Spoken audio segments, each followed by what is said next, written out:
Muy bien. Entonces, tenemos programada para el día de hoy la práctica sobre pruebas diagnósticas de salmonelosis y brucelosis. Entonces, tal igual como la semana pasada, vamos a dividirla en dos partes. Iniciaremos con las pruebas diagnósticas de salmonelosis.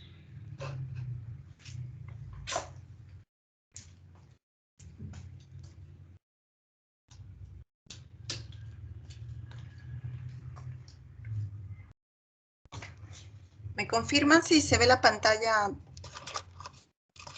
¿Pueden ver la diapositiva? Ya, gracias. Bueno, entonces, para recordar de que la salmonelosis, ¿no? ¿De dónde viene su nombre? ¿Por qué esta patología tiene esa denominación? Es debido a que fue descubierta por el científico Daniel Elmer Salmon en 1985, ¿no? Esta patología ha causado alrededor de 16.6 millones de casos de infecciones y 600.000 muertes en todo el mundo, ¿no? El agente etiológico corresponde al género de Salmonella, del grupo de las enterobacterias. Es un bacilo gram negativo, flagelado, no encapsulado, aeróbico. Ahora, con respecto a su clasificación taxonómica, ¿no? Tenemos dos grupos, lo que es Salmonella bongori y Salmonella entérica. Y dentro de las salmonelas entéricas se divide también en 7 tipos, ¿no? Acá podemos observar lo que es la Salmonella paratifi, la Salmonella tifi, que son las que causan enfermedad en el ser humano. Recordando un poco sobre el mecanismo de infección, ¿no? Esta bacteria va a ingresar al ser humano a través de la vía fecal oral, ¿no? Por la ingesta de alimentos o de agua que están contaminadas por esta bacteria. Entonces el reservorio viene a ser el hombre, ¿no? Entonces puede ingerir agua o alimentos contaminados, entonces ingresan al organismo, ¿no? Y se van a diseminar por vía hematógena. Entonces, para que se pueda desarrollar la infección en el ser humano, tiene que haber un inóculo con un mínimo de concentración de 10 a los 5, 10 a los 9 de bacterias de salmonella, ¿no? Entonces se va a multiplicar a nivel del intestino delgado, va a invadir a través de esta mucosa, ¿no? Y se van a liberar a circulación las endotoxinas, causando lo que es el cuadro clínico de fiebre, ¿no? Y síntomas gastrointestinales. Entonces vamos a tener un paciente con cólico, retorcijones abdominales, con náuseas, vómitos, ¿no? Considerar que en el caso de edades extremas, ¿no? Como los adultos mayores o pacientes pediátricos, ¿no? Pueden presentar cuadros severos de la enfermedad, ¿no? Y eso también considera en el grupo de los pacientes inmunodeprimidos, ¿no? Que pueden hacer cuadros de deshidratación severa o cuadros de septicemia. Ahora, también se pueden presentar otros síntomas específicos, ¿no? Como lo que es sensibilidad a nivel del abdomen y la aparición de puntos rosados en la piel, ¿no? Que se conoce como la rociola tífica. Con respecto al periodo de transmisión, ¿no? La transmisión de esta infección va a ser mientras dure la enfermedad, ¿no? Que puede ser de días a semanas. Esto depende de en qué momento se hace el diagnóstico, si recibe o no un tratamiento de manera regular, un tratamiento completo, ¿no? Para que termine esa transmisión de la bacteria. Pero tenemos casos pues, que van a continuar como portadores temporales, ¿no? Donde se va a prolongar la transmisión por varios meses. En el caso de los adultos, ¿no? Se presenta el 1% de los adultos infectados van a continuar como portadores. Y en el caso de los niños, el 5% de los niños, ¿no? Menores de 5 años, también pueden seguir excretando inclusive esta bacteria, ¿no? Presente en las heces por más de un año.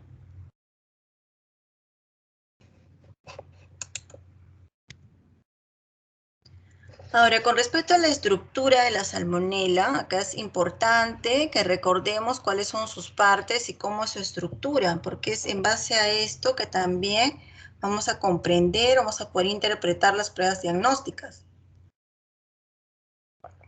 Entonces, la salmonela va a tener 3 tipos de antígenos: el antígeno somático del cuerpo, el flagelar, el antígeno capsular o de envoltura. Entonces, tenemos 3 antígenos.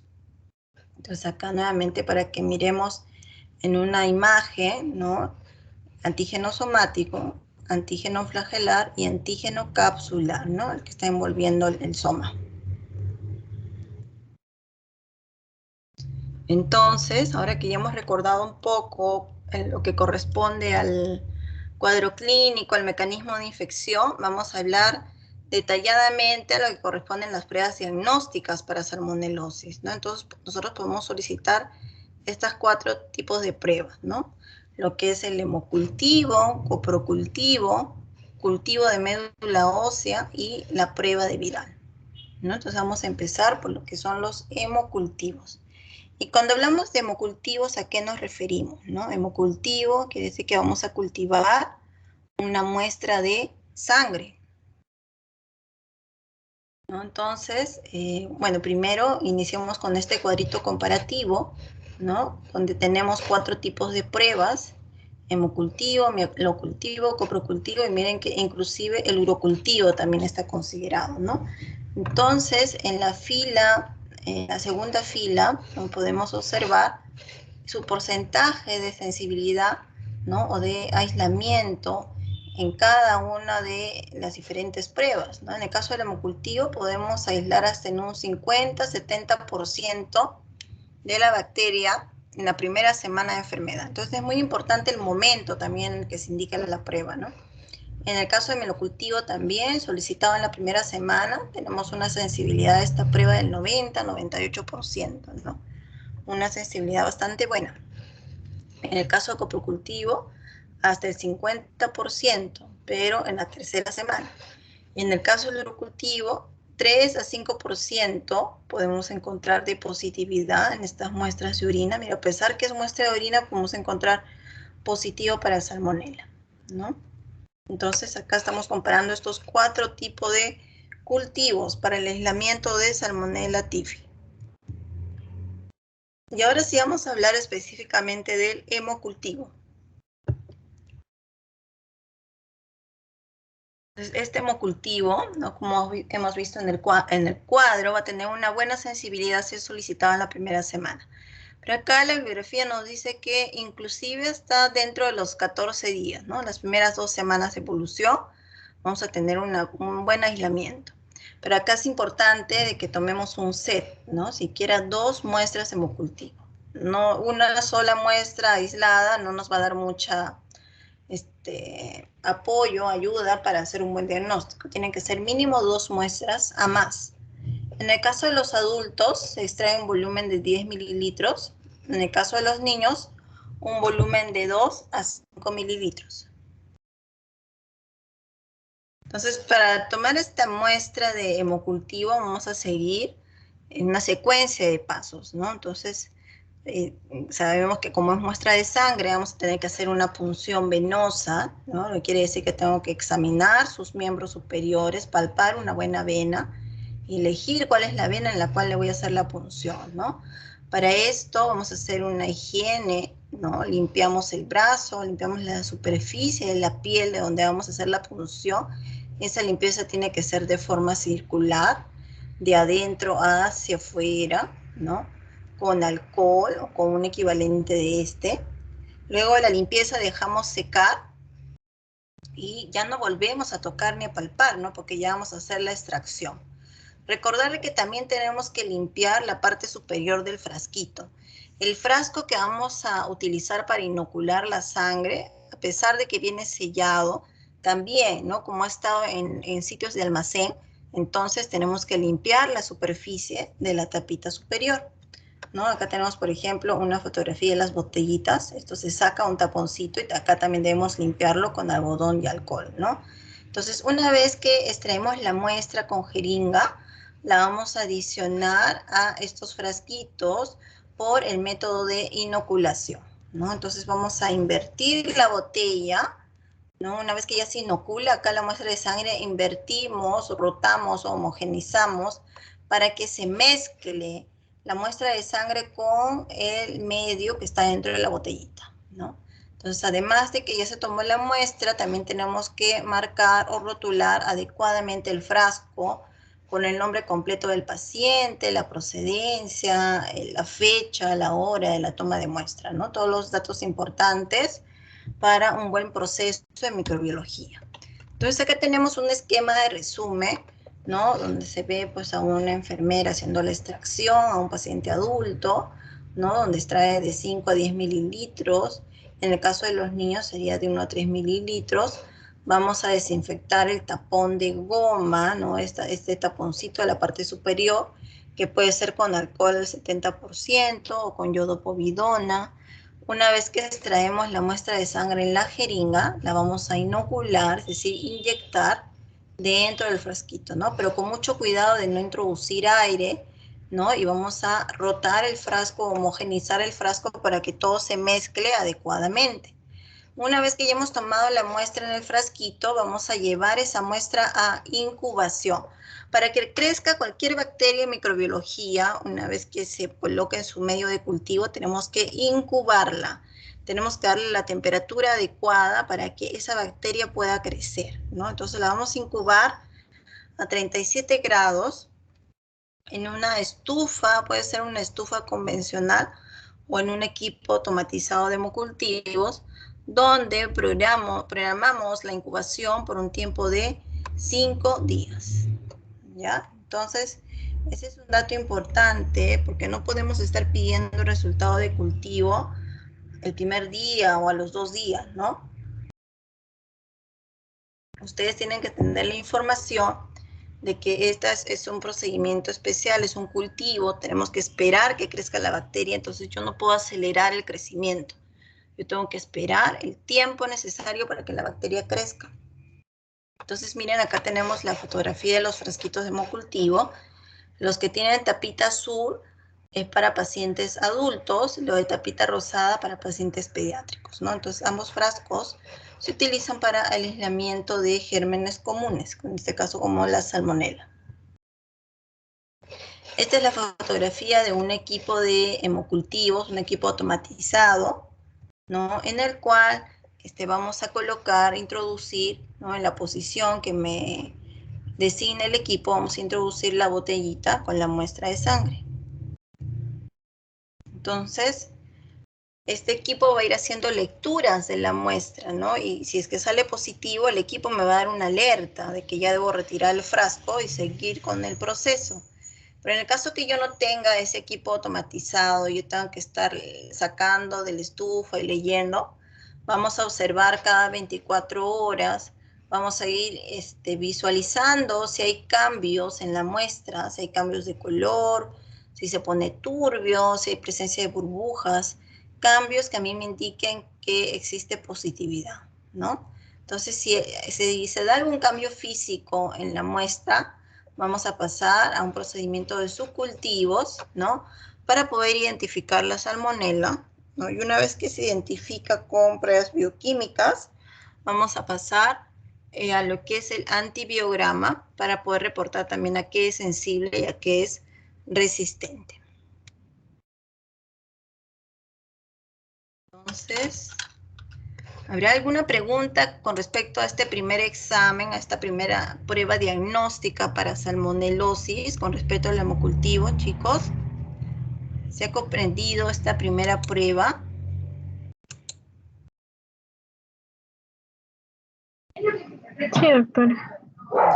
Ya. Entonces, les voy a compartir un video cortito de cómo es la extracción del hemocultivo.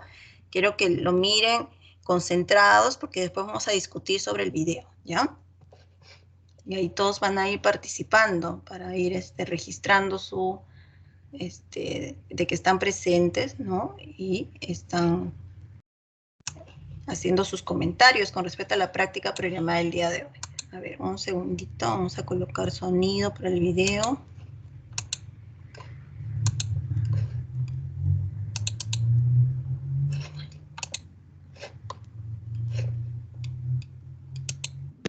Técnica de hemocultivo.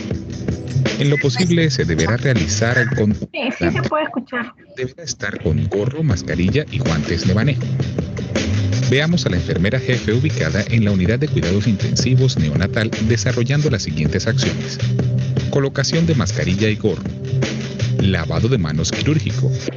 Posterior al lavado de manos, no baje las manos, manténgalas por encima de la cintura. Ayudante presenta compresa estéril con la que se seca las manos. Ayudante presenta bata estéril. Enfermera jefe se coloca bata estéril. Ayudante amarra las cintas de la bata estéril cuidadosamente sin contaminar la parte delantera de la bata. Ayudante presenta 2 pares de guantes estériles. Enfermera jefe realiza la postura de guantes cerrada. Realiza asepsia y antisepsia en el brazo elegido para la toma de muestra, utilizando gasas estériles, jabón quirúrgico quirosidal para lavar y alcohol al 70% para la antisepsia. Retírese guantes con los que realizó la asepsia y coloque los campos estériles que presenta el ayudante, sin soltar el brazo del bebé. El ayudante abre estuche de las jeringas y equipo pericraneal sin contaminar y los presenta a la enfermera jefe. Empate la jeringa con el equipo pericraneal. Realice punción arterial extrayendo la cantidad de sangre requerida para el primer hemocultivo. Retire la aguja del pericraneal y control del sitio de punción haciendo presión con una gasa estéril por 10 minutos. Mientras la enfermera jefe realiza presión con una mano con la otra, empate una aguja estéril con la jeringa donde tiene la muestra. El ayudante retira el protector plástico del frasco y la enfermera jefe deposita suavemente la muestra de sangre. De inmediato el ayudante marca el frasco con los datos del paciente, fecha, hora en que se tomó la muestra, servicio y el número de muestra 1. Pasado los 10 minutos, coloque el torniquete estéril y con una jeringa de 3 cc realice la punción venosa extrayendo la cantidad de sangre requerida para el segundo hemocultivo. Retire la aguja y controle el sitio de punción haciendo la presión con una gasa estéril. Registre en notas de enfermería la actividad realizada, hora, lo utilizado y firma del profesional que le ha llevado a...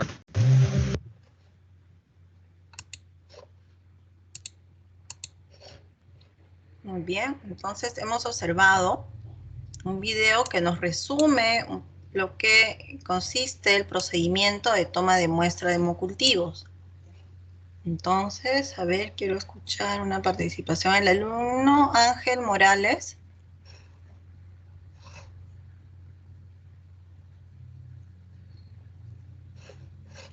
Ángel Omar Morales. No está. El alumno Picker Matamoros, Cori.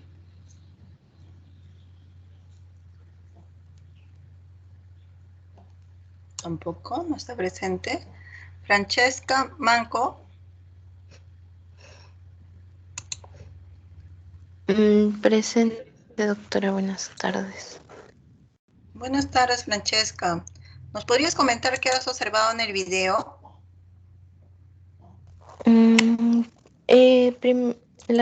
La técnica, ¿no? La forma correcta en la que se extrae sangre para un hemocultivo. Vimos primero que la enfermera aplicó una buena técnica de asepsia al usar guantes, el gorro, la mascarilla, se lavó las manos, usó un mandil desechable, 2 guantes y luego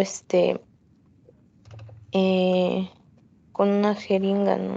Extrajo la sangre del bebé y de esa jeringa lo pasó a la botella. Luego volvió a extraer sangre también para el hemocultivo. Ya, muy bien, Francesca. Entonces acá Francesca nos está recalcando la limpieza, ¿no? El uso correcto de los CPPs y que ella ha observado que se tomaron 2 muestras, ¿no? En el bebé. A ver, ¿qué nos comenta Tika Nina Quispe? Buenas tardes, doctora. Buenas tardes.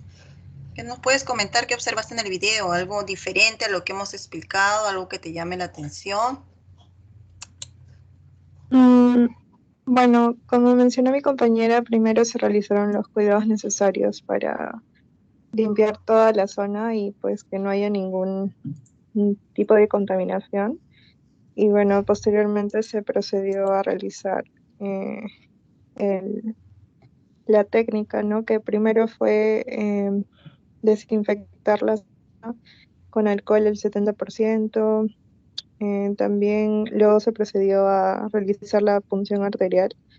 Luego hizo presión sobre la zona, lo, puso el contenido en en un frasquito y posteriormente pasó a realizar la punción venosa y para el segundo hemocultivo, ¿no? Entonces, en total fueron dos muestras. Eso podría aportar. Ya, chica. ¿Y cómo se llama ese frasquito donde ha colocado el contenido de la muestra de sangre? ¿Frasquito de qué es? Em, Tapón de goma, creo. Ya, sí, Mm, tiene un no, tapón de goma, pero es el frasquito de ahí ya, hemocultivo. ¿verdad? Ya, es el frasco de hemocultivo. Entonces, importante también acá lo que se ha mencionado, con respecto a que puede ser muestra venosa o arterial, ¿no? Pero generalmente la recolección es de punción venosa en la mayoría de los casos. Muy bien, gracias. Rayleigh Pimentel Sánchez.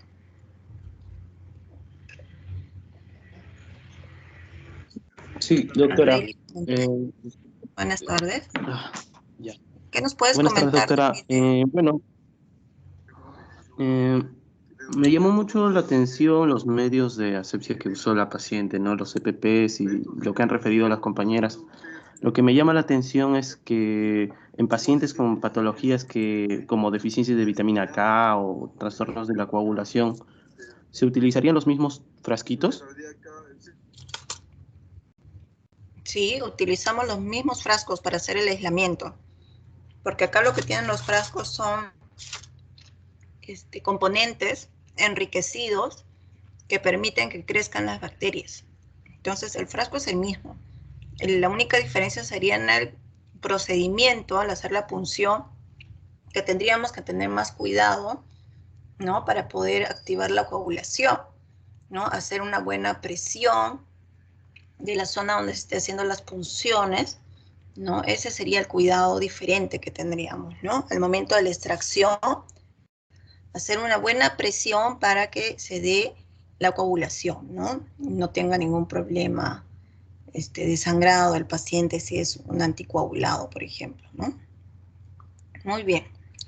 Mm, Doctora, disculpe, ¿podría hacer otra pregunta? Sí, sí, sí, le escucho. Entonces no existe ninguna complicación o enfermedad del paciente que tenga que cambiarse el envase del recipiente donde se va a colocar la muestra del paciente. Cambiar el envase no, ¿no? Porque para eso tenemos en todo caso un frasco de paciente pediátrico, un frasco de paciente adulto, donde las proporciones de anticoagulantes ya son diferentes, ¿no? Entonces se supone que si es un paciente pediátrico yo voy a usar el frasquito de tapa rosada que ya les mostré, y si es un paciente adulto utilizaré el frasco de tapa celeste. Ahora estamos hablando de medios de hemocultivo para aislamiento de gérmenes comunes. Si voy a aislar otro tipo de agente, ya utilizaría otro frasco. Y ahí es que cambiamos de frasco, ¿no? Si quiero aislar un anaerobio, si quiero aislar hongos, ¿no? Ahí tenemos otro tipo de frasco de hemocultivos. Gracias, doctora. Ya, gracias. El alumno Brian Pérez Malqui. Sí, doctora. Buenas tardes. ¿Qué nos podrías comentar del video de hemocultivos? Me llamó la atención lo que es como mencionan mis compañeros, lo que es la asepsia, ¿no? Cómo a cada rato cambiaban de implementos, los guantes, la toma de muestra, cómo lo ponían en el frasquito de hemocultivo, también lo que es la información, ¿no? La hora, la fecha, la hora, el paciente, también lo que es más que todo eso, doctor, me llamó la atención eso, lo que es lo que ponen la toma de muestra y lo que es la información, ¿no? Y la asepsia, muy importante en estos casos. Ya, Brian, gracias. La alumna Catherine Lazo. Doctora, sí, ¿qué tal? Quería hacer, bueno, dos observaciones. Con respecto a la teoría que hemos tenido y el video que hemos tenido, hay dos cosas que no se han visto ni se han mencionado. No se realizó la limpieza de la tapa cuando se inoculó la muestra. Y bueno, tampoco se mencionó que se invertía el frasco, ¿no? Antes del rotulado. Esas dos cosas eran las que quería mencionar. Ya, muy bien, Catherine, muy buena tu observación, ¿no? Sí, justamente, hemos tratado de mezclar ambas cosas, ¿no? Bueno, ese ha sido el video más completo que he encontrado, pero como está mencionando Catherine, tal vez no respeta todos los pasos, ¿no? Entonces, de manera teórica, yo he tratado de colocarles los pasos completos, ¿no? Donde esto inicia desde el lavado de manos, ¿no? Porque no es solo usar la vestimenta completa, el EPP completo, hacer la limpieza, sino todos los pasos que hemos explicado. A ver, la alumna Mayumi Ñaña. Sí, doctora, buenas tardes. ¿Me escucha? Buenas tardes. Sí, te escuchamos. Doctora, yo también tengo una duda con respecto a la teoría y el video, porque no sé si el color de las tapitas era en forma universal, el rosado para los pacientes pediátricos y el azul para los adultos, porque también en el video se vio que la tapita del frasco era color amarillo. Ya. Ya, sí, correcto. Al parecer en el video lo que han utilizado es un frasco de hemocultivo de otra presentación, ¿no? Tenemos frascos que los preparan en los mismos servicios de microbiología, donde solo tiene un tapón de Hebe amarillo, ¿ya? No es un frasco comercial. Las fotitos estandarizadas que yo les he mostrado son de frascos comerciales, ¿no? Donde yo compre cualquier marca, cualquier proveedor, va a llegar tapa rosada pediátrico y tapa azul adultos, de cualquier marca. Así va a tener esa presentación. Pero todavía algunos servicios de microbiología preparan sus propios frascos, ¿no? Uno puede preparar, también seguir todo un procedimiento y preparar frascos de hemocultivos, ¿no? Entonces ha sido solo un tapón de Hebe amarillo, que probablemente es el mismo frasco del laboratorio del hospital, ¿no? De microbiología. Sí, pero pero acá lo más importante, aparte de la observación del color, que está muy bien, que tenemos que estar pendientes, en el caso de ustedes, ¿no? Cuando ya estén en hospitalización como externos, internos, ver pues que el personal del laboratorio llegue con los frascos que corresponden, ¿no? Con los frascos que corresponden según la edad del paciente y según lo que queremos aislar, ¿no? Tienen que tener esa tapita del color que corresponde. Muy bien.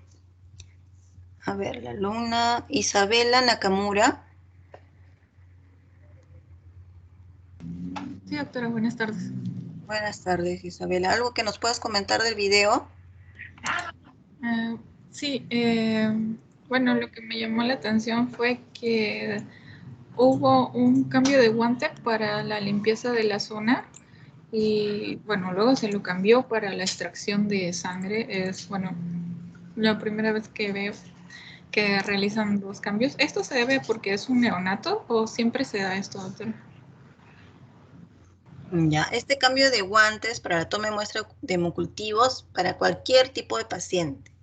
Tenemos que tratar de darle el ambiente con mayor esterilidad posible. Entonces, si yo puedo hacer el cambio de guantes y dispongo de todo ese material, lo realizo así, ¿no? Entonces, con el primer par de guantes hago la limpieza de la zona de punción, de la zona de piel, donde voy a punzar, hago la limpieza de piel y de frasco, y con el segundo par de guantes ya solamente hago la extracción de la muestra, ¿no? Entonces tengo mayor seguridad de que estoy dando una mayor esterilidad al procedimiento, ¿no? Es más, se debe utilizar un campo estéril donde voy a colocar todos mis implementos, mi jeringa, mis gasas, el frasquito, todo lo que voy a utilizar para la toma de muestra, ¿no? Y como verán, la vestimenta del personal que va a tomar la muestra, que puede ser una enfermera, el tecnólogo, el técnico, el médico, quien vaya a tomar la muestra, ¿no? Tiene que utilizar una vestimenta como si fuera a entrar a sala de operaciones, ¿no? Gorro, mandilón, guantes, más tiene hasta el ayudante que le pasa los guantes, que le amarra el mandil, ¿no? Para que no esté manipulando otras superficies y evitar de esta manera la contaminación de la muestra, ¿no? Entonces es muy importante seguir los pasos del procedimiento. Muy bien, ahora sí continuamos entonces con las siguientes pruebas. Hemos hablado hasta ahora solamente del hemocultivo, ¿no? Una de las pruebas más solicitadas para el diagnóstico de salmonelosis.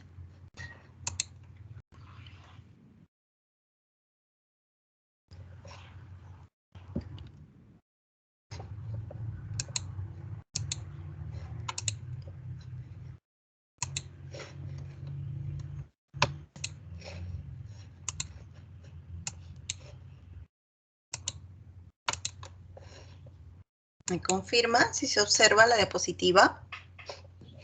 Sí, doctora, coprocultivo. Muy bien, gracias. Entonces seguimos con la siguiente prueba diagnóstica, que es el coprocultivo, ¿no? Entonces, como su nombre nos dice, este va a ser un cultivo de la materia fecal, ¿no? Entonces, para esto el laboratorio proporciona un frasco especial, ¿no? Que es como el que vemos en la diapositiva, es un frasquito de tapa rosca que tiene como una paletita, ¿no? Que permite hacer la recolección de la muestra. Esta paletita permite que el paciente pueda recoger la materia fecal y colocarlo en el frasquito. Entonces, el volumen que necesitamos para hacer el cultivo, en el caso de que sean muestras pastosas, semipastosas, solo es del tamaño de una nuez, ¿no? O de una pepita de la aceituna. Entonces es muy poquito la cantidad de muestra. No necesitamos que el paciente llene todo el frasco, ¿no? Y a veces se presentan esos errores que traen las muestras, los frascos rebalsando de muestra. En el caso de muestra líquida, el volumen que necesitamos es de 5 a 10 mililitros, ¿no? Entonces, ese sería el volumen necesario para hacer este procedimiento de coprocultivo. Ahora, en el caso de pacientes postrados, por ejemplo, ¿no? Pacientes especiales o que estén en un lugar lejano para el transporte de la muestra, ¿no? Entonces podemos usar estos medios especiales, que es el medio de transporte de Caribler, ¿no? Que acá vemos un tubito, ¿no? Con un medio de transporte casi transparente, que es el medio de transporte Caribler, que permite tener a la bacteria viable mientras la llevamos al laboratorio de microbiología. Tenemos los hisopos, ¿no? Entonces se toma la muestra con este hisopo, ¿no? Y se introduce el hisopo a la zona rectal, ¿no? Se hace rotar el hisopo, se lo impregna con materia fecal y luego se introduce este hisopo dentro del tubo, ¿no? Se introduce, se corta la parte excedente, la parte superior y se tapa, ¿no? Inmediatamente con su tapita rosca y se transporta al laboratorio, ¿no? Entonces, en este medio de transporte puede estar hasta por un tiempo de 48 horas. Miren, se puede mantener en temperatura ambiente, ¿no? Pero lo ideal es que se transporte de inmediato pues, a microbiología, ¿no? Entonces, una vez que ya está la muestra en microbiología, vamos a inocular la materia fecal en caldo selenito. Ya, recordar también que dentro de este reporte de coprocultivos nos van a informar con respecto a la consistencia de la muestra, el color, si había o no presencia de sangre, de moco, ¿no? Entonces, eso nos van a colocar dentro del examen macroscópico de este coprocultivo, ¿no? Entonces, nos van a informar si era muestra formada, pastosa, líquida, si había o no sangre, moco, ¿no? Que a veces eso también es indicativo de la presencia de alguna infección, ¿no? Entonces, después de que ha estado ya incubando la materia fecal en el caldo selenito por un tiempo mínimo de 8 a 2 horas, vamos a realizar una resiembra de muestra del caldo selenito, ¿no? A medios selectivos. Vamos a utilizar medios selectivos para poder aislar a la salmonela. Y vamos a pasar a incubar por 18 horas más, ¿no? Entonces miren los tiempos, ¿no? Entonces es igual que el hemocultivo, que yo necesito programarlo en la máquina por un tiempo mínimo de 5 días, ¿no? Entonces antes de los 5 días no podemos estar pidiendo un resultado tan rápido, ¿no? En el equipo va a estar programado el hemocultivo por 5 días. Si antes de ese tiempo tenemos una alerta positiva, lo vamos a retirar, pero igual pasa a sembrarse en otros medios selectivos, de ahí recién pasa a la identificación bioquímica, y de ahí pasa al estudio de antibiograma. Entonces son varios días, varios momentos, es todo un proceso de varias horas. En el caso del coprocultivo igual, ¿no? Se recolecta la muestra, se pone en el caldo selenito, del caldo selenito pasa a otros medios selectivos, ¿no?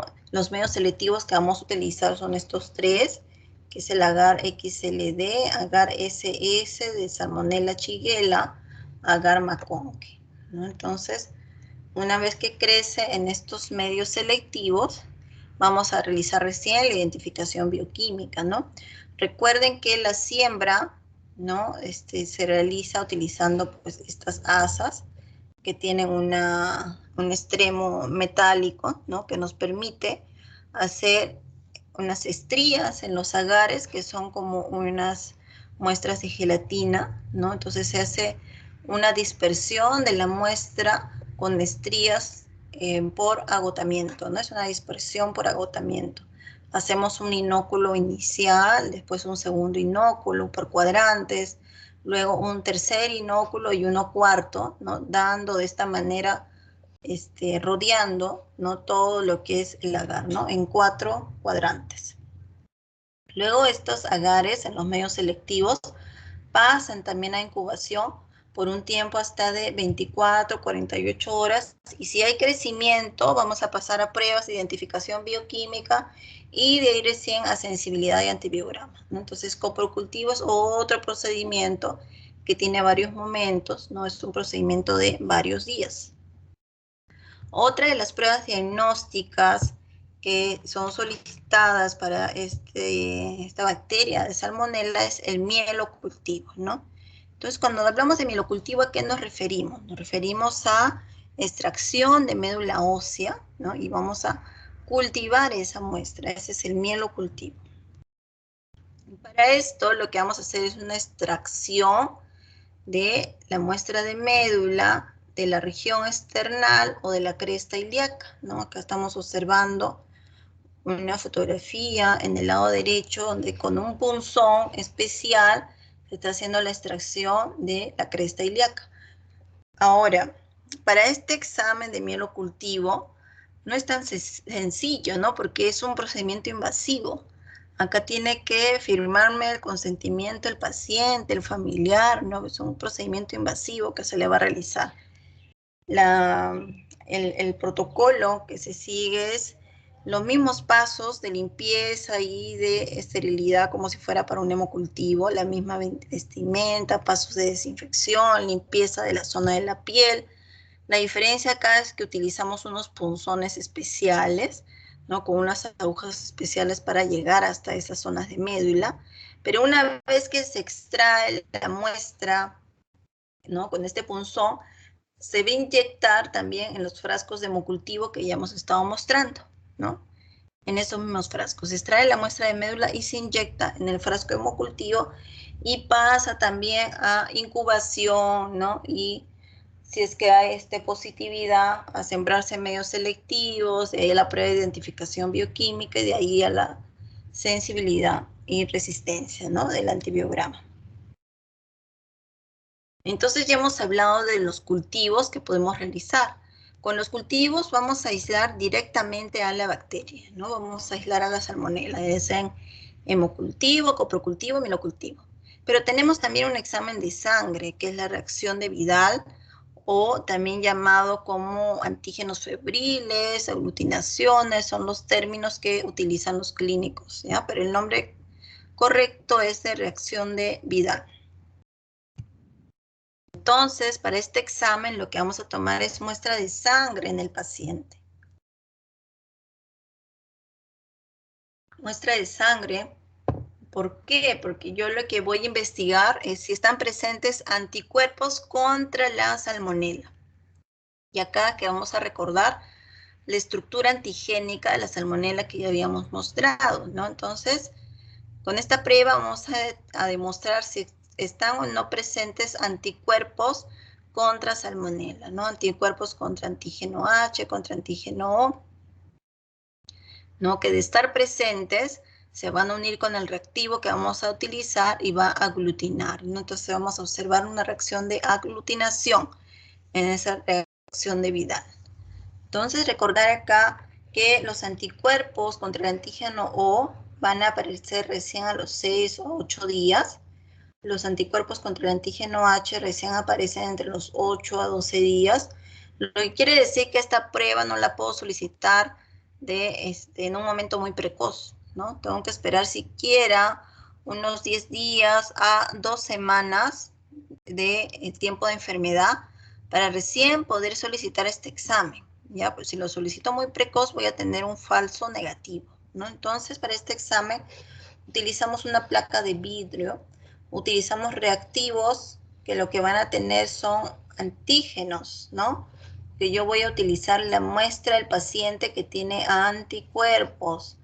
Voy a unir la muestra del paciente con el reactivo que tiene antígenos y si están presentes los anticuerpos aglutinan, ¿no? Hacen una reacción, un complejo de antígeno-anticuerpo y yo evidencio unos grumitos de aglutinación. Entonces, acá lo que voy a observar en estas placas de vidrio son esos grumitos que me indican que están presentes los anticuerpos, ¿no? Debemos considerar también que pueden presentarse reacciones antigénicas cruzadas, ¿no? Con otras bacterias, que pueden ser inclusive enterobacterias, ¿no?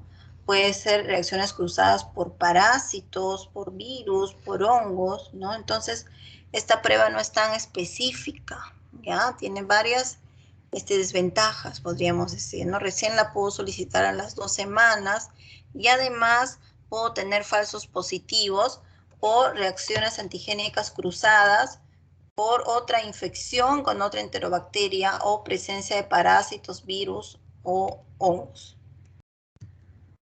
Entonces, acá a la derecha podemos observar el kit que se utiliza para esta prueba de reacción de Vidal, ¿no? Me van a venir antígenos febriles para salmonela, son antígenos para tífico A, para tífico B, antígeno tífico HO, tífico H y tífico O.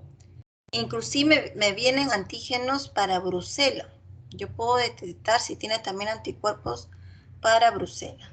Y obviamente los controles, ¿no? Me viene un control positivo, un control negativo, que me va a validar todo mi procedimiento, ¿no? Que estoy realizando con esta prueba manual, ¿no? Los controles me tienen que salir en la reacción tal como indican en el kit del inserto, ¿no? Si es positivo, yo tengo que visualizar aglutinación. Si es negativo, no debe aglutinar nada. Entonces los controles es lo que me va a respaldar que todo mi proceso está bien realizado. Entonces la muestra que vamos a tomar es una muestra de sangre, muestra venosa, ¿no? Porque vamos a trabajar con suero. De preferencia recolectar en ayuno, ¿no? Porque cuanto más límpido esté el suero, la muestra, voy a tener menos interferencias. No requerimos aditivos para la toma de muestra. Podemos tener interferencias con kilomicrones, ¿no? Si es un paciente que no ha hecho un buen ayuno. O también cuidado al momento de la extracción para que no se hemolice la muestra, ¿no? Que eso también puede dar interferencia. Si es que no voy a poder procesar la muestra de inmediato, esta se puede conservar hasta 7 días en refrigeración. ¿Qué material vamos a utilizar para esta prueba de Vidal? Utilizo una placa de vidrio, micropipetas, una varilla y un cronómetro. Entonces, en la técnica, lo que vamos a realizar es colocar en la placa de vidrio una gota del suero del paciente, ¿no? Colocamos 50 microlitros de la muestra al paciente y le agregamos 50 microlitros del reactivo que va a tener el antígeno, ¿no? Vamos a mezclar con la varilla y vamos a programar un tiempo de 2 minutos con el cronómetro. Vamos dando rotaciones de manera circular de la placa de vidrio. Cuando se cumplen los 2 minutos vamos a realizar la lectura para ver si hay presencia o ausencia de aglutinación, ¿no? Entonces, es una prueba manual, es una prueba sencilla, ¿no? Si ya da positivo con esta primera, este primer proceso donde se coloca una gota de cada uno, ante la positividad de eso vamos a tener que trabajar con diluciones, ¿ya? Entonces, en esta prueba de Vidal, si estuviera positivo para algunos anticuerpos de salmonela, toda esa positividad se reporta en diluciones. Y para eso vamos a trabajar con diferentes volúmenes de suero del paciente, ¿no? Entonces, en los pocillos vamos a ir colocando diferentes volúmenes. Colocamos 80, 40, 20, 10, hasta 5 microlitros del suero del paciente y lo vamos a enfrentar con una gota de antígeno de salmonela, ¿no? Entonces, mezclamos con la varilla, hacemos rotación de la placa de vidrio, programamos por un tiempo de 2 minutos y luego hacemos la lectura. Entonces, algo así es como se observa la reacción de aglutinación, ¿no? Con estos grumitos, ¿no? Esta unión del complejo antígeno-anticuerpo que se manifiesta como unos grumos aglutinados, ¿no? Así se observa.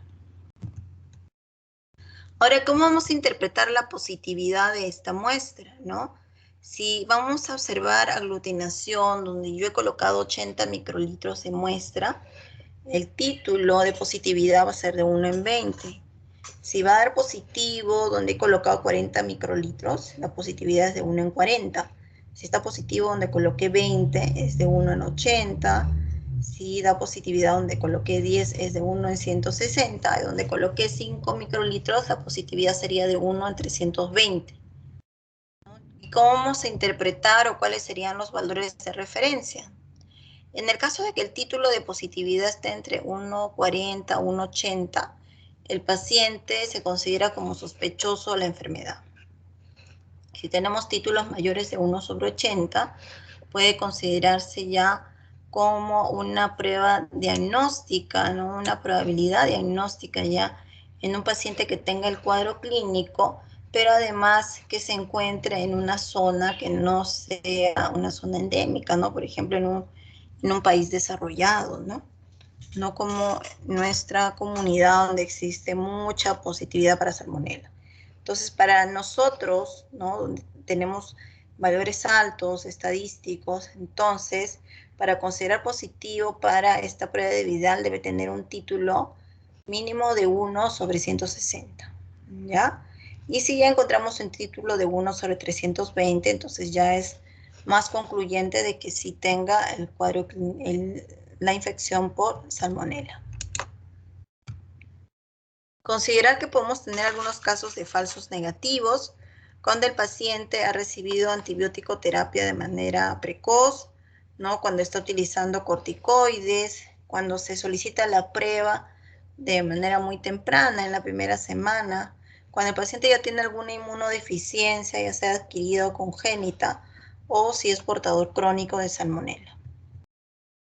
Entonces, para esta prueba de salmonelosis, para las pruebas diagnósticas, recordar que además de los cultivos que hemos mencionado, hemocultivo, coprocultivo, mielocultivo, y de la prueba de Vidal, que es una prueba de sangre, también una de las pruebas básicas de rutina que se solicita para cualquier proceso al inicio es el hemograma, ¿no? Hemograma, conocido también como biometría hemática, donde podemos encontrar, en el caso de salmonelosis, alteración de la serie roja, que puedo encontrar anemia, alteración de la serie blanca, porque el paciente puede hacer leucopenia, e inclusive pueden presentar trombocitopenia, ¿ya? Entonces puedo encontrar alteraciones a nivel del hemograma también, ¿no?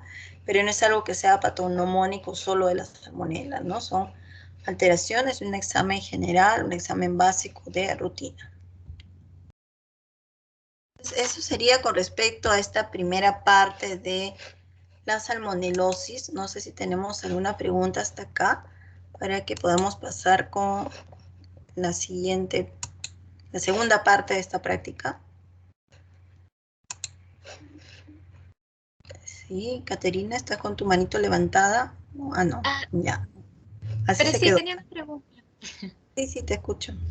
Cuando habló del coprocultivo y nos mencionó sobre el medio especial, nos dijo que luego se tenía que colocar en caldo selenito, luego decía que tenía que haber una resiembra a 35 grados por 18 horas y luego también otra siembra en agar.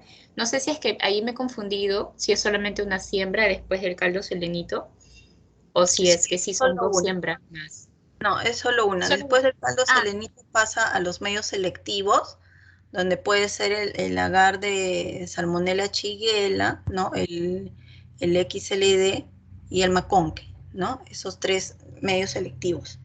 Y de ahí, si hay positividad en esos medios, pasamos ya a la identificación bioquímica. Ya. Gracias, doctor. Ya, Caterina, gracias. Ya pasamos entonces a la segunda parte de la práctica que corresponde a pruebas diagnósticas de brucelosis. ¿Ya?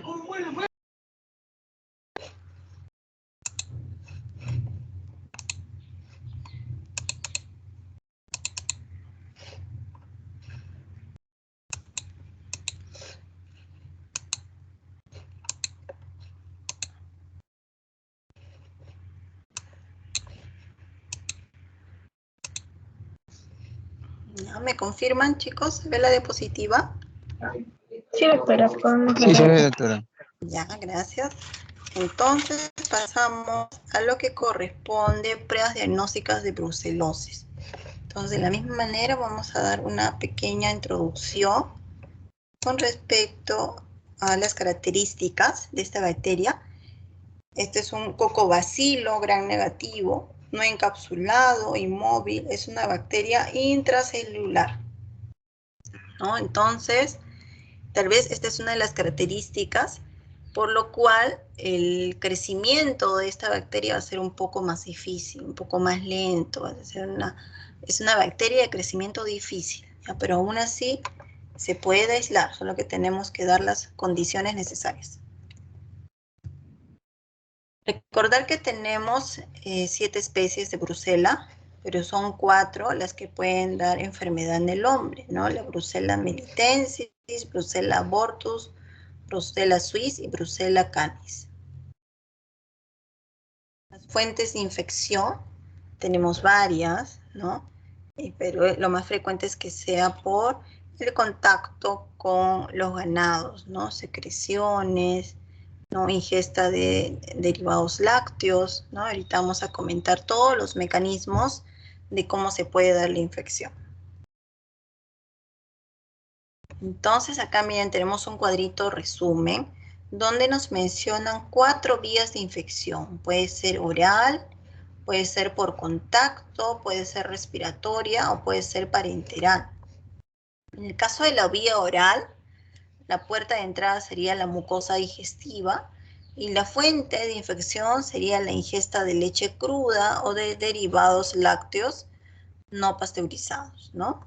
En el caso de la vía de infección por contacto, la puerta de entrada sería la piel, ¿no? Una zona de piel lesionada, la mucosa conjuntiva, mucosa nasal, ¿no? Y la fuente de infección sería el contacto con productos contaminados de animales, ¿no? Como lo que son secreciones vaginales de estos animales, secreciones de placenta, heces, ¿no? Por contacto de estas secreciones con estas mucosas se puede dar también infección. Puede ser también por vía respiratoria, donde la puerta de entrada sería mucosa nasal, ¿no? Y la fuente de infección serían los aerosoles que son liberados, por ejemplo, en laboratorios, ¿no? Que es zona de alto riesgo infecciosa, donde se manipulan muestras contaminadas, ¿no? El manipular también vacunas vivas, ¿no? Aerosoles en los establos, ¿no? Todo esto estaría en contacto con la mucosa respiratoria, ¿no? Y sería otro mecanismo de infección. También puede ser por vía parenteral, por inoculación accidental, por ejemplo, o por las transfusiones, ¿no? Entonces, la fuente de infección, en este caso, serían vacunas vivas o material biológico contaminado, si es que estamos hablando de transfusiones.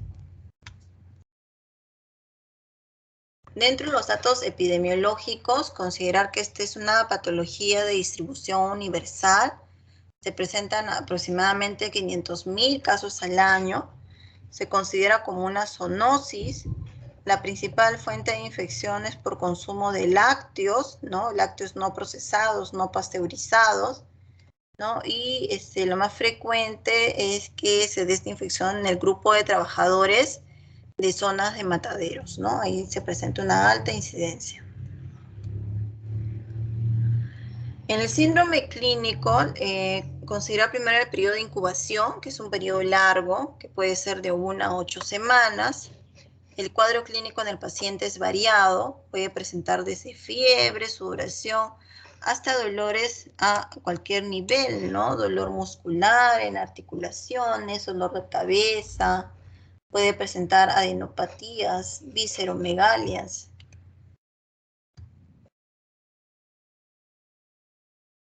Ahora, ¿cómo sería el diagnóstico para esta brucela?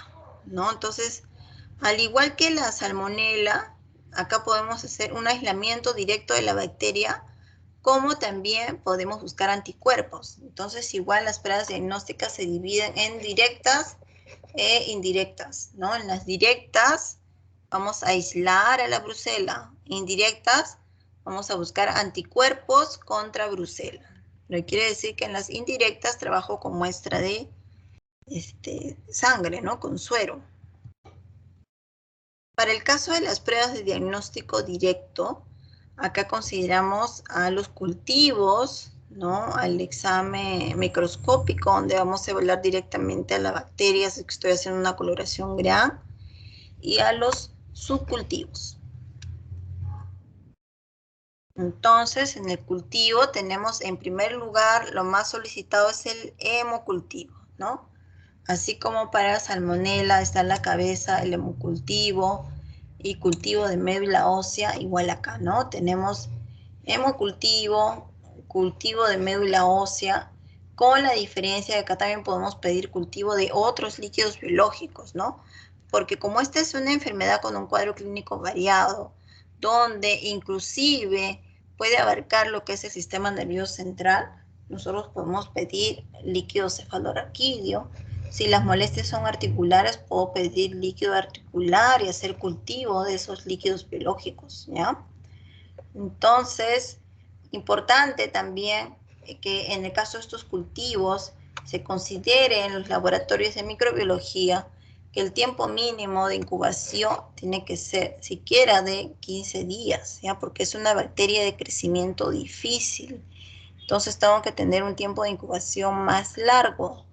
Ya no es como para las bacterias o gérmenes comunes, donde solo incubo por 5 días.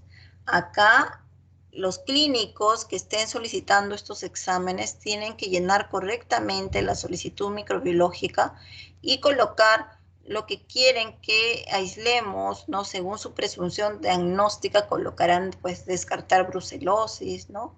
Probable brucelosis. Entonces, para que ya tenga ese conocimiento el analista de microbiología y pueda programar el tiempo de incubación por más tiempo, ¿no? En este caso, lo mínimo son 15 días. Una vez que se da la positividad en el cultivo primario, vamos a pasar también a subcultivos, ¿no?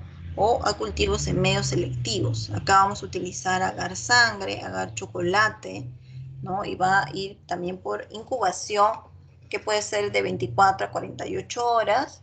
Vamos a observar el crecimiento de colonias pequeñas, brillantes, colonias de color miel, ¿no? Que son características de la brucela. Entonces, ya hemos mencionado las pruebas de diagnóstico directo. En las pruebas de diagnóstico directo lo que vamos a pedir es hemocultivo, mielocultivo, cultivos de líquidos biológicos según la zona que esté comprometiendo esta brucela. En el caso de diagnóstico indirecto, lo que vamos a pedir son pruebas serológicas, ¿no? Pruebas donde voy a investigar presencia de anticuerpos, ¿no? Y si están positivas, también se van a reportar en títulos, así como la prueba de reacción de Vidal que ya hemos explicado, ¿no? Entonces acá, nuestras pruebas de diagnóstico indirecto serían la rosa de Bengala, la seroaglutinación en tubo o en placa, la prueba de Coombs, la prueba de enzimo inmunoanálisis o prueba de inmunofluorescencia indirecta. Entonces, nuestra prueba inicial va a ser la prueba de rosa de Bengala. ¿Por qué? Porque es una prueba con muy buena sensibilidad y especificidad. Ya va a tener un alto grado de correlación, ¿no? Entonces es nuestra prueba de despistaje inicial o nuestra prueba de screening. Recordar también que esta prueba tiene algunas limitaciones, ¿no? Vamos a encontrar algunos falsos negativos si es que este examen es solicitado de manera muy precoz. Recordar que vamos a investigar anticuerpos, ¿no? Y esos anticuerpos tienen un tiempo de aparición, ¿no? Que generalmente está entre 10 días, 14 días, entonces no podemos solicitarlo de manera muy precoz. Acá una imagen de cómo se observa una reacción positiva de rosa de Bengala, ¿no? Esta prueba se llama rosa de Bengala porque se utiliza un reactivo así rosado, ¿ya? Y voy a observar positividad cuando se ven estos grumitos de aglutinación, ¿no? Acá también prueba positiva y las de abajo negativas. Negativas totalmente homogéneas, ¿no? Sin ningún grumo. Ahora les voy a compartir, o no, eso mejor al final. Tengo un video de rosa de Bengala, pero eso lo vamos a ver por un ratito. Ese lo vamos a discutir al final. Mejor primero explicamos todas las pruebas.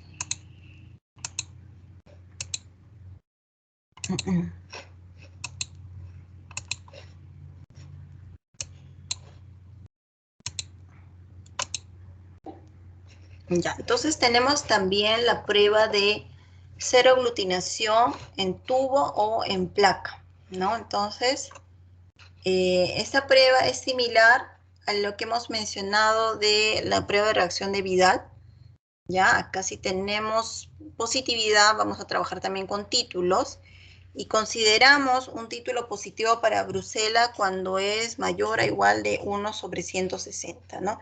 En el caso de nuestra comunidad, ¿no? Que somos zona endémica también para Brucela, ¿ya? Somos zona endémica para Salmonella y para Brucela. ¿Ya? Lamentablemente es así. Nuestras estadísticas son altas, ¿no? Entonces tenemos casos inclusive de títulos muy altos con una positividad de 1/640 inclusive, ¿ya? Entonces, recordar también que esta prueba nos puede salir negativa si la pedimos de manera muy precoz al inicio de la enfermedad, y esta prueba de aglutinación en tubo en placa nos permite ver anticuerpos contra Brucela de tipo IgM en la mayoría de los casos. Tenemos también otro examen de diagnóstico en directo, que es la prueba de Coombs, ¿no? Entonces, la prueba de Coombs va a ser una prueba que nos permite hacer el diagnóstico en el caso de las brucelosis crónicas, ¿no? ¿Por qué? Porque nos ayuda a identificar anticuerpos de tipo IgG, ¿no? Entonces acá vamos a observar también una reacción de aglutinación, ¿no? Y la aglutinación nos indica presencia de anticuerpos de tipo IgG contra Brucela.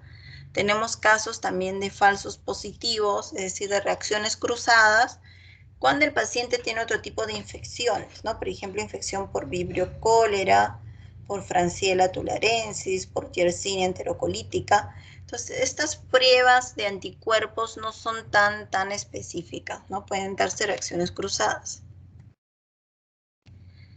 Tenemos también acá la prueba de seroaglutinación con 2-mercaptoetanol, ¿no? Esta prueba teníamos que hacer un tratamiento de la muestra con 2-mercaptoetanol. ¿Para qué? Para destruir las moléculas de IgM y solamente aislar anticuerpos IgG, ¿no? Entonces también era una prueba para brucelosis crónica, pero a la fecha se ha dejado de utilizar porque, bueno, este reactivo ya está en la lista de los cancerígenos, ¿no? Entonces ya no se utiliza el 2-mercaptodanol. Pues esta prueba ya se dejó de utilizar. Tenemos este examen también por metodología de enzimo inmunoanálisis. Acá nos permite identificar anticuerpos de tipo IgG, IgM, IgA, ¿no? Para esta prueba de inmunoanálisis vamos a utilizar placas de poliestireno que van a tener adheridas en sus superficies antígenos de Brucela. Vamos a enfrentarlo con el suero del paciente, que si el suero tiene presente los anticuerpos, entonces se va a hacer lectura de positividad, ¿no? Entonces también nos ayuda a identificar anticuerpos contra Brucela, pero de tipo IgM, IgG y IgA. ¿No? Entonces, ahora sí les voy a compartir un video con respecto a la prueba de Rosa de Bengala. Quiero que estén atentos, por favor, con el video, porque de ahí vamos a discutir sobre lo que estamos observando.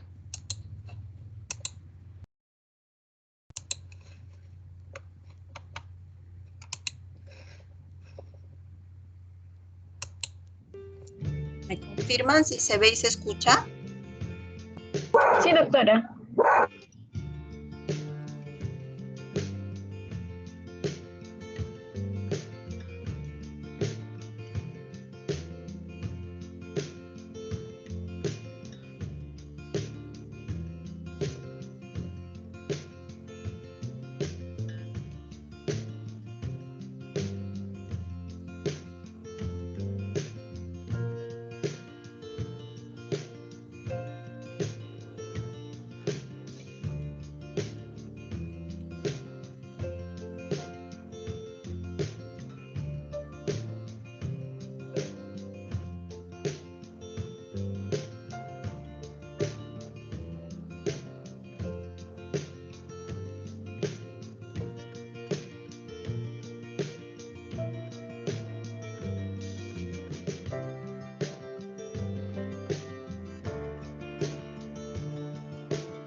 Ya, muy bien. Entonces hemos observado otro video con una prueba diagnóstica para brucela. Y vamos a pedir a...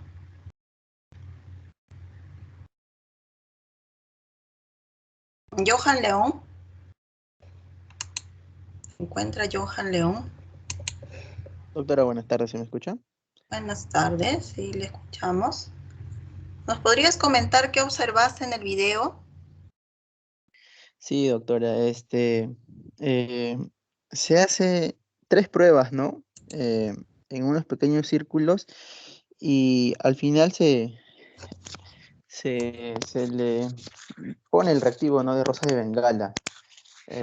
Hace unos movimientos circulares para que haya una reacción de aglutinación y como dice en el video, ¿no? Las muestras de esta aglutinación en el borde de la muestra número 1 confirmaría esta aglutinación que existe, ¿no? para brucelosis. Ya, Johan, gracias. El alumno Luis Liviak. Buenas tardes, doctora. Buenas tardes. ¿Qué Sí, nos podrías comentar sobre el video? bueno, en el video es de la prueba rosa de Bengala y se ponen, en el video se usó 3 pocitos de los 6 que había, se usó los reactivos, se tomó el control positivo, el negativo y se utilizó pues la muestra, como vimos que estaba en otro tubo, donde sacó, me parece que le echó el reactivo después una gota cada uno, lo mezcló con un stick y después procedió a mover la placa con movimientos circulares y luego mostró pues cuál de ellos había dado positivo, ¿no? El control positivo, sí, obviamente dio una reacción positiva, pero me parece que el suero dio una reacción negativa, porque no vi la aglutinación en los bordes que él mencionaba. Eso es lo que pude notar del video. Sí, correcto, sí. La muestra del paciente dio negativa, ¿no? Pero el suero control, porque el kit viene con controles, el control positivo, que era el primer pocillo, ese sí se evidenció reacción de aglutinación, ¿no? A ver, ¿qué comenta Miguel Ángel Pérez? Miguel Ángel Pérez. Sí, doctora, buenas tardes, ¿me escucha? Buenas tardes, ¿sí? ¿Nos puedes comentar del video? Sí, doctora, primero, lo interesante del video es la primera vez que veo cómo usan esos círculos, esa forma en el laboratorio. Y bueno, como lo que vi fue que se usó siempre el caso control y fuera del reactivo, ¿no? O sea, fuera del paciente. Y lo interesante fue de que, bueno, lo que usaron fue el rosa de Bengala y cómo es que empiezan a poner en cada círculo, ¿no? La sustancia, ¿no? Y empiezan a hacer unos movimientos, ¿no? Y después de un tiempo, en uno de ellos se ve, ¿no? Cómo el borde está aglutinado, ¿no? De los 3, el primero es el que tiene el borde aglutinado y se supone que ese es el que sería positivo, ¿no? Pero el del paciente en sí no es el positivo, sino es el de control, ¿no? Y es interesante cómo después de tiempo, al hacer esos movimientos circulares, ¿no? El positivo debería de dar una aglutinación en el borde y los otros no. Entonces cuando no hay ese borde o esa aglutinación ya es negativo, ¿no? Pero es la primera vez que veo esa forma de diagnóstico en el laboratorio, doctora. Muy interesante. Ya, muy bien, gracias. El alumno Leonardo Pérez Acuña.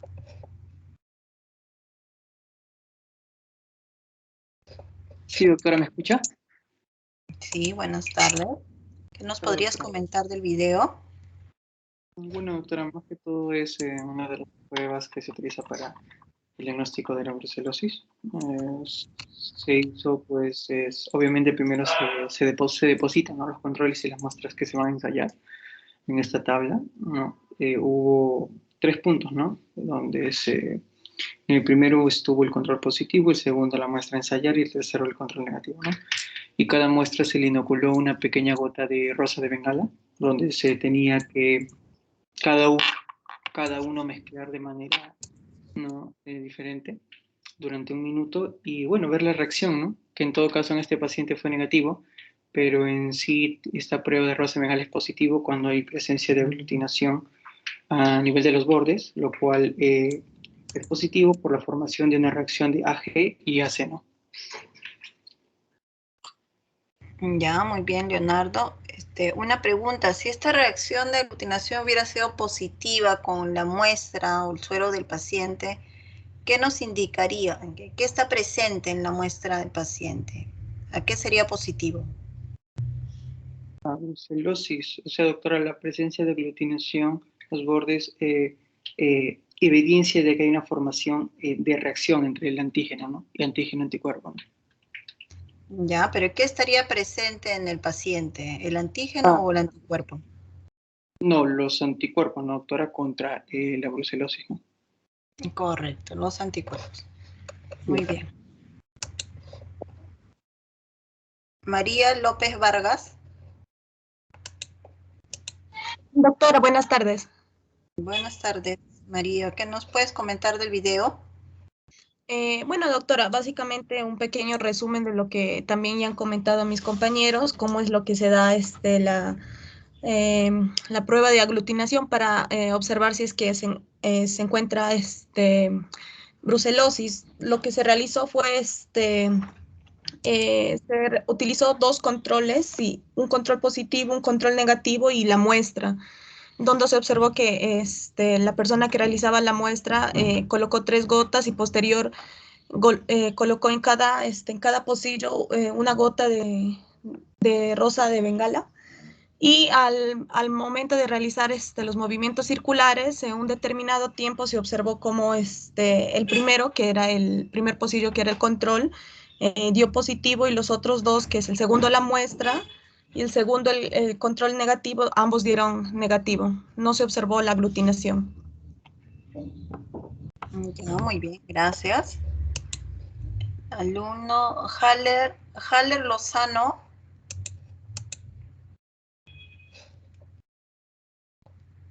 Haller Lozano Becerra.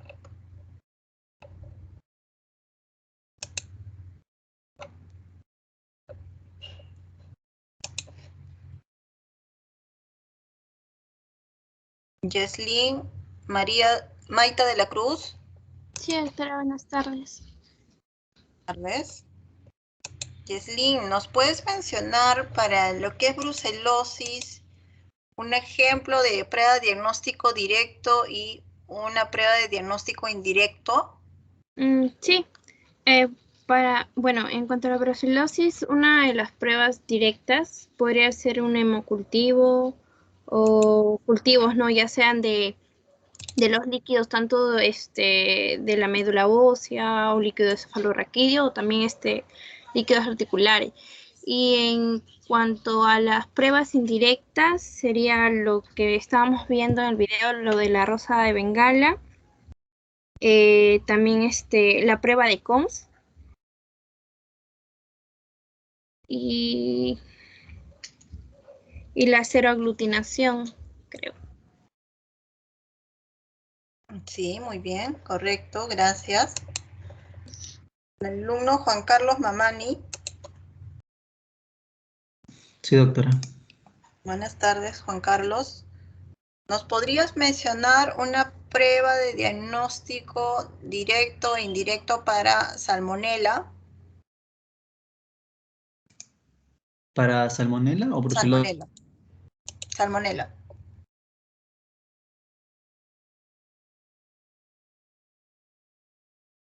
Juan Carlos, para salmonela. Doctora, para la directa sería el hemocultivo. Ya.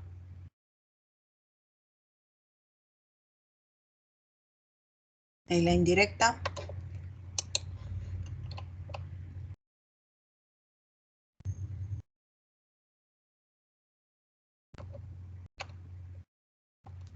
Juan Carlos, no te escuchamos. ¿Y la indirecta? La reacción de Vidal. Ya, sí, la reacción de Vidal, correcto, gracias. La alumna Natalie Méndez. Sí, doctora, buenas tardes. Buenas tardes, Natalie. ¿A qué nos referimos con prueba de diagnóstico directo? ¿Qué es lo que voy a aislar? ¿Qué voy a identificar?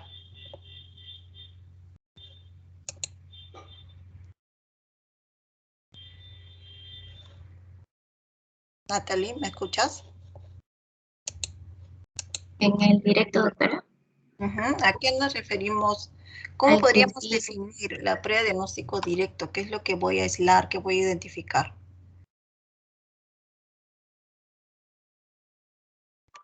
El cultivo, doctora. Ya, sí, ejemplos de esas pruebas son los cultivos, ¿no? Pero ¿qué es lo que voy a aislar o identificar con las pruebas de diagnóstico directo? ¿Por qué se denominan pruebas directas?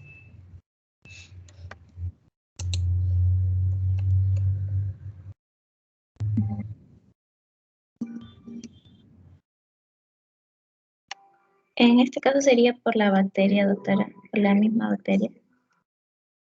Así es, correcto. Directas porque voy a aislar específicamente a la bacteria. Claro, y el indirecto a los antígenos. Voy a aislar la bacteria. Muy bien. Caterine Montalbán. Doctora, buenas tardes. Dígame, por favor. Buenas tardes, Caterine. ¿Cómo podríamos definir las pruebas de diagnóstico indirecto? ¿Qué vamos a identificar con las pruebas de diagnóstico indirecto? Doctora, los antígenos, doctora.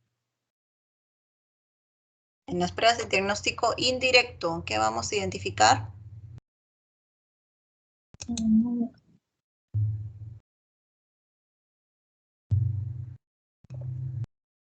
Doctora, a los anticuerpos. Caterine, a ver, ¿los antígenos o los anticuerpos? ¿Cuál de los dos? A los anticuerpos, doctora. Anticuerpos. Para el diagnóstico indirecto trabajamos con suero del paciente y lo que vamos a identificar son anticuerpos. María Morales Rojas. Presente, doctora. María, ¿nos puedes hacer un resumen de cómo se extrae la muestra hemocultivo? ¿Cuáles son los pasos que seguimos para extraer hemocultivo? Sí, bueno, el hemocultivo se extrae mediante una punción venosa. Para ello hay que palpar lo que es la vena, luego hay que hacer la asepsia, limpiando el brazo, la superficie de la piel a manera circular desde adentro hacia afuera con alcohol. Se deja secar y una vez se deja secar ya no se vuelve a palpar la vena. Se limpia la tapa de la botellita con alcohol y luego ya se procede a la extracción. A la extracción. Muy bien, gracias María. Rosa Muñoz Revilla. Presente, doctora. Rosa, ¿nos explicas los pasos para extraer la muestra hemocultivo? Sí, doctora. Bueno, lo que primero tenemos que hacer es tener todo el material estéril, ¿no? Eso es muy importante. Para no contaminar la muestra, debemos de vestirnos con mandil estéril, si es posible también un gorro, tener todos los elementos de bioseguridad estéril para el momento de la extracción de muestra, no contaminarla, ¿no? Debe haber una persona que también nos debe de apoyar para que nos alcance los materiales en caso sea necesario. Se debe de tener ya listos los frascos de hemocultivo, puede ser 1 o 2 frascos de hemocultivo, según lo que se requiera, ¿no? Se debe desinfectar la zona, se debe lavar primero la zona y luego desinfectarlo. Y bueno, de preferencia se hace el lavado con clorexidina al 4% o al 2% también puede ser. Y posteriormente se puede hacer la extracción se elige una vena en la cual con una aguja se va a realizar, bueno, ¿no? la toma de la muestra de sangre. Una vez ya con la muestra de sangre, hay que cambiar la aguja para poder, con una aguja nueva, hacer poner la muestra de sangre en el frasco del hemocultivo. Y luego se rotula, ¿no? Muy bien, Rosa, excelente, muchas gracias. Caterina Navarro.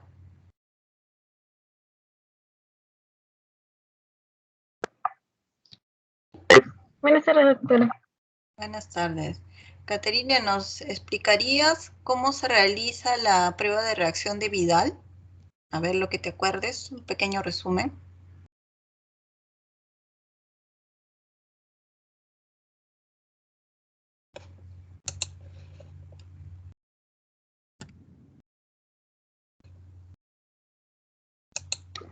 Sí, doctora.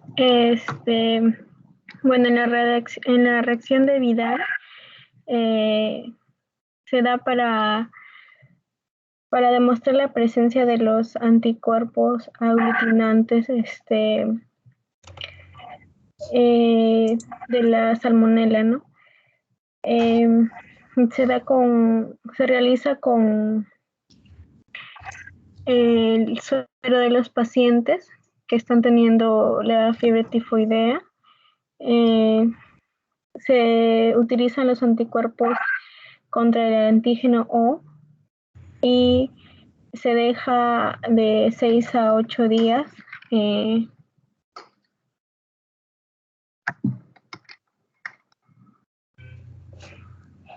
también se utilizan los anticuerpos con antígeno H, ¿no? Que estos van a aparecer de 8 a 12 días más o menos.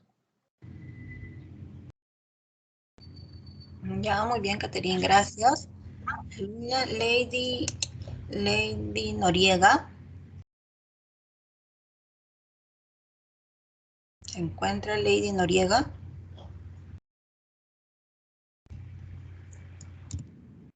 Está Elías Ortega.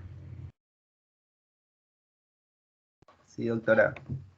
Buenas tardes, Buenas tardes. Elías. ¿Nos podrías resumir cómo se realiza la prueba de reacción de Vidal? Sí, doctora, la prueba de reacción de Vidal es una prueba para investigar antígenos contra, bueno, en el caso del paciente, anticuerpos que presentan contra la salmonela, ¿no? Que van a reaccionar justamente con antígenos que vienen en reactivos. Básicamente hay es una prueba de aglutinación donde se va a colocar una gota de suero del paciente que va a contener los anticuerpos y una gota de reactivo. Vamos a mezclar, esperar 2 minutos y ver si hay presencia de aglutinación o no. Ya, muy bien. ¿Y a partir de cuánto de título de positividad consideramos como una prueba diagnóstica positiva para una zona endémica como la nuestra?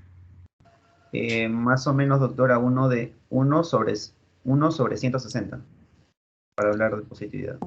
Correcto, muy bien. Diego Pantoja.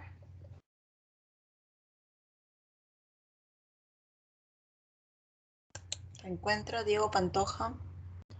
No se encuentra. Joseph Paucar.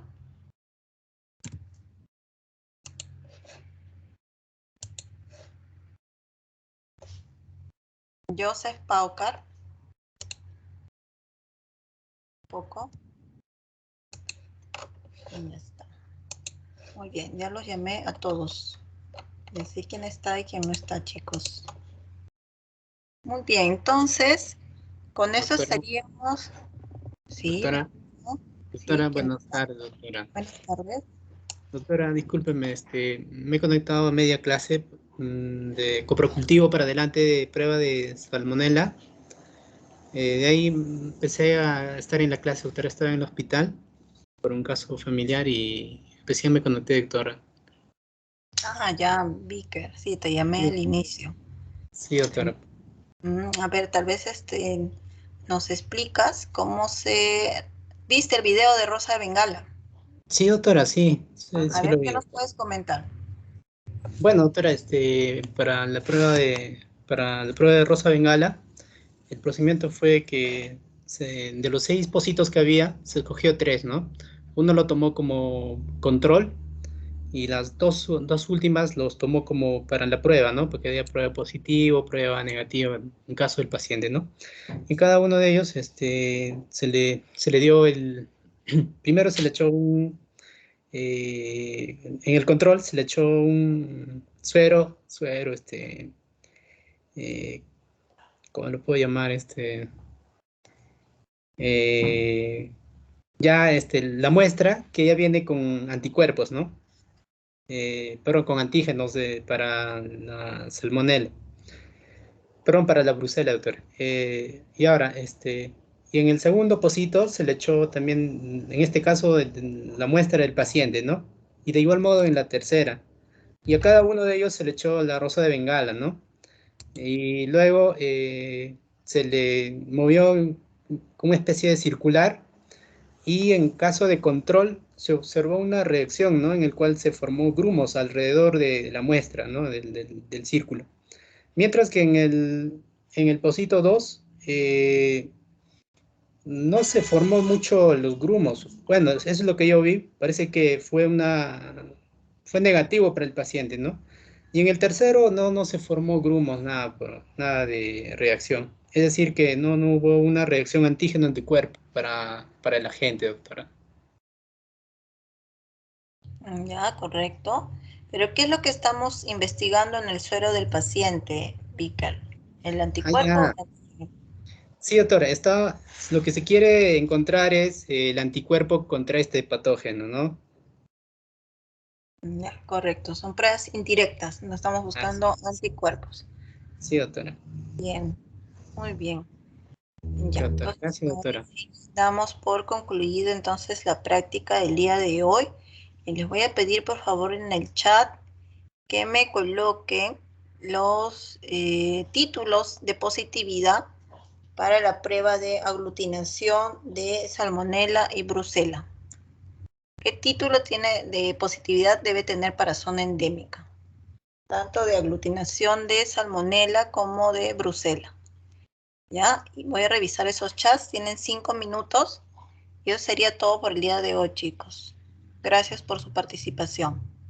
Voy a estar esperando sus respuestas, 5 minutitos. Doctora. Sí, lo escucho. Disculpe, doctora, ¿podría comentarles más o menos a mis compañeros cómo será el examen del día miércoles de la próxima semana en cuanto a las prácticas que hemos llevado con usted? Claro que sí, les explico. Es una pruebita con este programa de FOR. Son 10 preguntas, 5 de la práctica de orina y 5 de la práctica de hoy día, ¿no? Son la mayoría para marcar, ¿no? Solo 2, 3 preguntas nada más para rellenar, pero cosas muy puntuales. Y todo lo que hemos explicado en la práctica, chicos. 5 preguntas de cada una de las prácticas. Se va a programar media hora, pero en realidad me parece un tiempo largo para las 10 preguntas que son, ¿no? El examen es sencillo, son 5 preguntas. No tienen que repasar sus apuntes que hayan tomado, ¿no?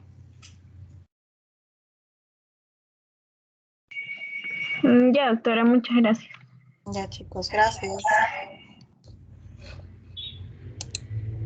Doctora, disculpe,